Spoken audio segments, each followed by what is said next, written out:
आकांक्षा नावाच्या शिक्षिकेचं नवीनच लग्न झालं होतं।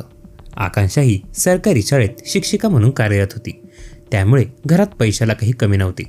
आकांक्षाचा पती अंकित हा देखील एका खासगी ठिकाणी काम करत होता, त्यामुळे सर्व काही व्यवस्थित चालू होतं। मात्र दोघांच्याही मनामध्ये एक गोष्ट खटकत होती की आपल्याकडे पैसे आहेत, पण आपले लग्न होऊन बराच काळ झाला, पण घरात लहान बाळ आलं नाही।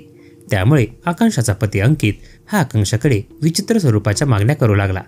त्यावेळी आकांक्षाने सर्व गोष्टीला नकार दिला, पण शेवटी ती राजी झाली। अंकितला ती प्रतिसाद देऊ लागली, पण पुढे असं काही घडलं की त्यामुळे संसार मोडला। नेमकं अंकित याने आकांक्षा हिच्या बाबतीत काय केलं होतं आणि कशामुळे घडली ही भयानक घटना जाणून घेऊयात। शहादा शहरातील नथू कॉलनीमध्ये अंकित नावाचा तरुण राहत होता। त्याचे लग्नाचे वय झाले होते। अंकित हा एका खासगी कंपनीमध्ये काम करत होता। त्या कंपनीत त्याला चांगला पगार होता, त्यामुळे त्याच्यासाठी चांगलं स्थळ पाहणी चालू होतं। याच दरम्यान आकांक्षा नावाच्या तरुणीची माहिती अंकित त्याच्या घरच्या लोकांना मिळाली। आकांक्षा देखील शहादा शहरामध्ये शिक्षिका म्हणून नोकरी करत होती। तिला देखील चांगला पगार होता, त्यामुळे तिला सुद्धा एखादा खासगी नोकरी करणारा तरुण तिच्या आयुष्यात हवा होता। 11 मे 2018 रोजी आकांक्षा आणि अंकित या दोघांचं अतिशय थाटामाटात लग्न लावून देण्यात आलं। याच दरम्यान कोरोनाची साथ देशभरात पसरायला सुरुवात झाली होती।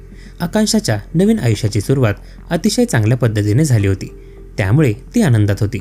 अंकितचा स्वभाव कळायला आकांक्षाला जास्त वेळ लागला नाही।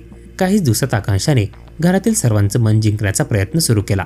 शेवटी आकांक्षा ही शिक्षिका होती, त्यामुळे घरी सकाळी लवकर आवरून ती शाळेला जाऊ लागली।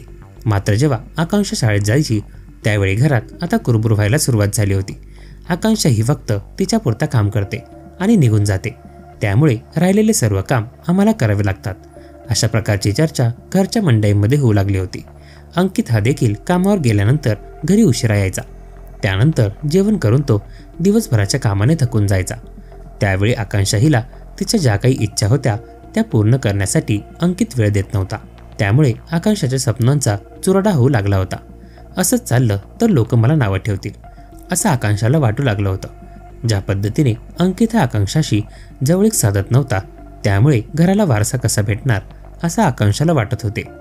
लग्न होऊन काहीच दिवस झाले होते। काही काळातच कोरोनामुळे सर्व भारत ठप्प झाला। त्यावेळी अंकित हा आकांक्षाला वेळ देऊ लागला। दोघांचा संपर्क आता रोजच येऊ लागला। आकांक्षाच्या मनात जे काही होते ते तिला मिळू लागले होते, त्यामुळे ती आनंदी होती। कोरोनाचा जेवढा काळ होता त्या संपूर्ण काळात दोघेही एकत्र आले होते, परंतु घरातील लोकांना अपेक्षा होती की घरात बाळ जन्माला आले तर चांगलं होईल। 2-3 वर्षांचा कालावधी निघून गेला तरी आकांक्षाच्या बाबतीत काहीच अंदाज दिसून येत नव्हता, त्यामुळे अंकित हा आकांक्षावर चिडचिड करू लागला होता। त्यावेळी आकांक्षाही शांत शांत राहू लागली होती। घरात ती कोणालाच काही बोलत नव्हती। त्यावेळी पती अंकित हा तिला समजून सांगायचा। त्यानंतर त्यांनी काही दिवस वेगळ्या पद्धतीने त्यावर मार्ग काढायचा प्रयत्न केला, पण तो काही यशस्वी झाला नाही। त्यावेळी अंकित हा आकांक्षाकडे वेगळ्या स्वरूपाची मागणी करू लागला। त्यावेळी आकांक्षाला अंकित याची विचित्र मागणी मान्य नव्हती, कारण अंकित हा त्याच्या मित्राबद्दल बोलत होता, पण घरातील गोष्ट बाहेर जाता कामा नये असं आकांक्षाला वाटत होते। काही कालावधी निघून गेल्यानंतर अंकित आकांक्षावर नाराज होऊ लागला, कारण घरात आनंद आणायचा असेल तर त्यातून काहीतरी मार्ग काढायला पाहिजे असं त्याला वाटत होते। मात्र आकांक्षाला ही गोष्ट थोडी अवघड वाटत होती, कारण तिचा भविष्याचा हा विषय होता। तरी देखील काही दिवसात तिने अंकितच्या विचारांना प्रतिसाद द्यायला सुरुवात केली। त्यावेळी अंकित हा आकांक्षावर खुश झाला।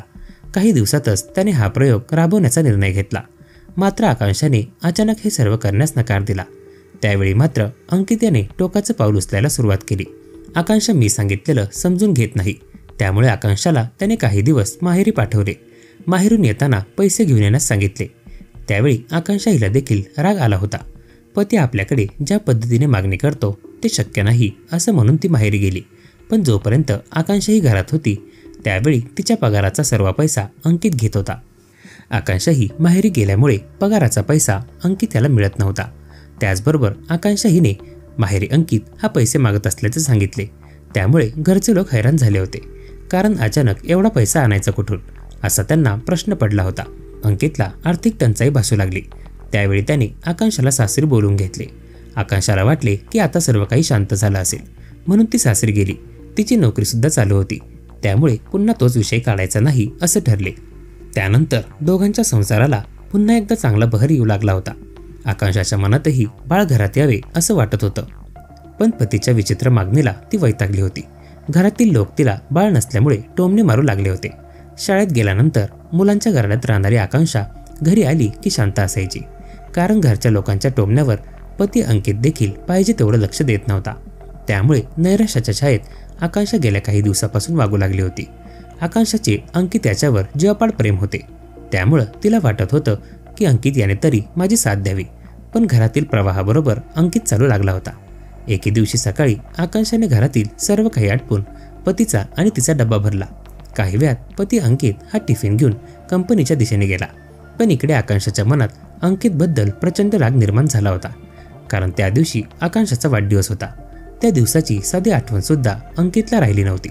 त्यामुळे आकांक्षाचा पारा सकाळपासूनच चढलेला होता. शाळेत जाणेही आकांक्षाने टाळले होते. आकांक्षाच्या मनात एकच विचार चालू होता की अंकित याने मला शुभेच्छा दिल्या नाहीत, त्याने असे का केले असावे. असा विचार करत असताना आकांक्षाला राग अनावर झाला आणि आयुष्यात प्रत्येक पावलावर अपयशाने टोमणे चालू आहेत. पतीसुद्धा मला साथ देत नाही असं म्हणत आकांक्षाने जीवनाचा शेवट केला.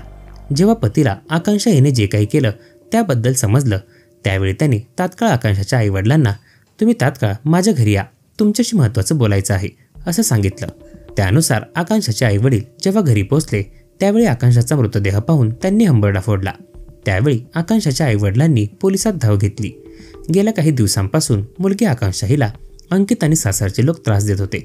घराला वारसा देऊ शकत नाही, त्यामुळे तिच्याकडे विचित्र मागणी केली जाऊ लागली. आकांक्षाचा सर्व पगार पती घेत होता, तरी त्याला सासरकडून अजून अपेक्षा होती. त्यामुळे तिने असे केले.